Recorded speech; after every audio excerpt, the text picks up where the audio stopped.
Hello viewers, সকলকে আদাব নমস্কার। আজকে আমরা দেখব টাইমারের সাহায্যে auto change over switch connection. এখানে সার্কিট ডায়াগ্রাম দেওয়া আছে, এখান থেকে আপনারা চাইলে সার্কিটটা কপি করতে পারেন। এবারে আমরা প্র্যাকটিক্যাল। তো এখানে দেখতে পাচ্ছেন আমরা এটা ব্যবহার করছি গ্রিড সাপ্লাই হিসেবে এবং এটা জেনারেটর হিসেবে। সার্কিট ব্রেকার দেওয়া আছে যে কোনো শর্ট সার্কিট রক্ষা করার জন্য। এখানে দেখা যাচ্ছে টাইমার দেওয়া আছে। টাইমারে আমরা সিলেক্ট করছি 10 সেকেন্ড সময়, যে যদি বিদ্যুৎ চলে যায়, বিদ্যুৎ চলে যাওয়ার পর আমরা জেনারেটর চালু করব।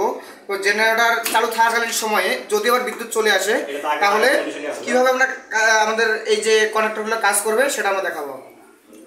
তো এখন দেখতে পাচ্ছেন আমি লাইন চালু করলাম, টাইমারে লাইন দেখাচ্ছে অন, লাইট জ্বলতে দেখতে পাচ্ছেন। এবার দেখবেন 10 সেকেন্ড যখন সময় হয়ে যাবে তখন কিন্তু অটোমেটিক্যালি লাইট জ্বলে উঠবে।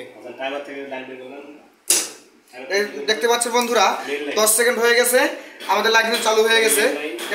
এবার মনে করেন যে বিদ্যুৎ চলে গেছে, আমরা জেনারেটর দিয়ে লাইট চালাবো, লাইন চালু আছে। এখন আবার ধরেন জেনারেটর যে চালায় সে কন্ট্রোলার যে আশেপাশে নেই, সে কোথাও বাইরে গেছে, এই সময় দেখেন যে বিদ্যুৎ চলে আসছে।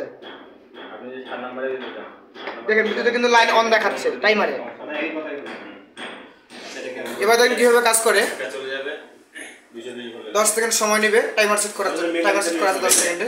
দেখতে পাচ্ছেন 10 সেকেন্ড পর অটোমেটিক কিন্তু গ্রিড সাপ্লাই দিয়ে লাইন চালু হয়ে গেছে এবং জেনারেটরের লাইন এখান থেকে বন্ধ হয়ে গেছে। এদিকে লাইন আছে কিন্তু এবার থেকে লাইনকে পাস হচ্ছে না। তো ধন্যবাদ বন্ধুরা। নিত্য নতুন ভিডিও পেতে কমেন্ট বক্সে কমেন্ট করবেন যে আপনারা কীরকম ভিডিও চান। ধন্যবাদ সবাইকে।